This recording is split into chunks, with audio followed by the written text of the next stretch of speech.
Ya hemos vuelto de cortes comerciales. Ahora comenzaremos con el reportaje de Santiago Navarro Pulido. Santiago, danos un vistazo.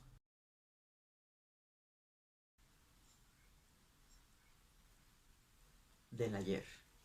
Muy buenos días e inicio de mes para Occidente. Mi nombre es Santiago Navarro Pulido. Hoy he de presentarles la historia de una de las guerras más importantes para la sociedad de aquellos tiempos y que incluso sigue repercutiendo en la actualidad. Sean bienvenidos a la Guerra de Reforma.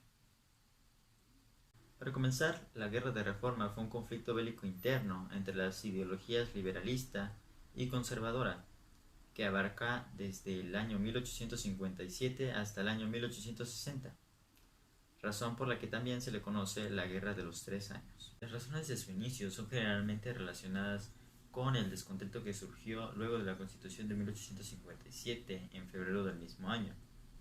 Constitución que, entre otras cosas, se enfocaba en dividir el poder que ejercía la Iglesia en los asuntos del gobierno, además de disminuir algunos de los privilegios con los que esta identidad contaba.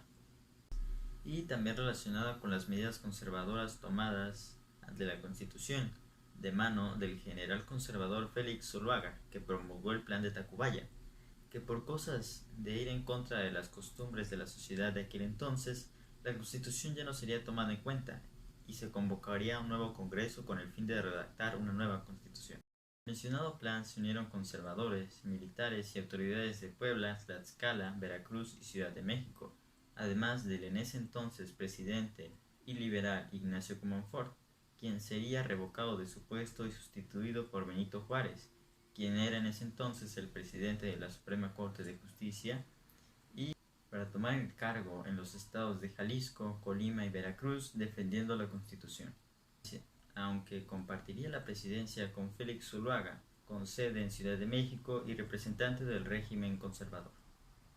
Otros representantes del régimen conservador serían Miguel Miramón y Leonardo Márquez, experimentados generales que provocarían que al inicio de la guerra ésta se decantara más por un dominio de las fuerzas conservadoras, gracias a las numerosas batallas ganadas en estados como San Luis Potosí, Guanajuato, Colima y Jalisco. También firmarían un tratado con España para recibir apoyo monetario el 26 de septiembre de 1859 en París, este siendo firmado por Juan Nepomuceno Almonte, representante de los conservadores, y Alejandro Mon Menéndez, mandado de la reina Isabel I. Mientras, del lado liberal, el ministro estadounidense Robert Mullane reconocería la legalidad del gobierno de Juárez a nombre del gobierno estadounidense en abril de 1859. Además, se firmó el Tratado McLean-Ocampo el 14 de diciembre de 1859, tratado que era necesario para el financiamiento de las armadas liberales.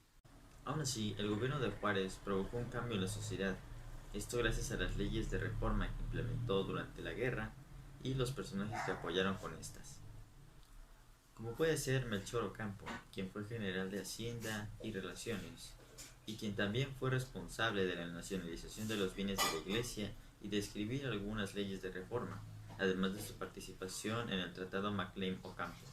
Gracias a estas leyes fue que se promulgó el matrimonio civil, el registro de recién nacidos y la administración por parte del gobierno de hospitales, cementerios, orfanatos y la educación exclusiva por parte del gobierno, permitiendo finalmente la libertad de culto, convirtiendo a la Iglesia en una elección, además de instaurar una pronunciada división entre el gobierno y la ubicación social de la Iglesia, así constituyendo las leyes de reforma y dando mayor fortaleza al régimen liberal.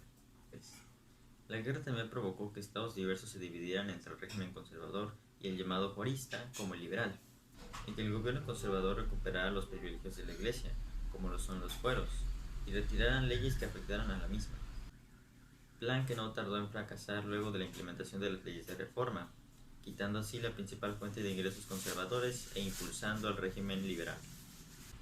Finalmente, la susodicha guerra terminaría en 1860, el 22 de diciembre, fecha de la última batalla que acabó con la derrota de los conservadores, y posterior disolución del ejército el 27 de diciembre de 1860 por el general Jesús González Ortega. Aún así, los conservadores no desestimarían sus intentos luego de su derrota, hecho que provocaría posteriormente la segunda intervención francesa en 1862, pero para eso faltan unos meses. Y hasta aquí mi reporte, Joaquín.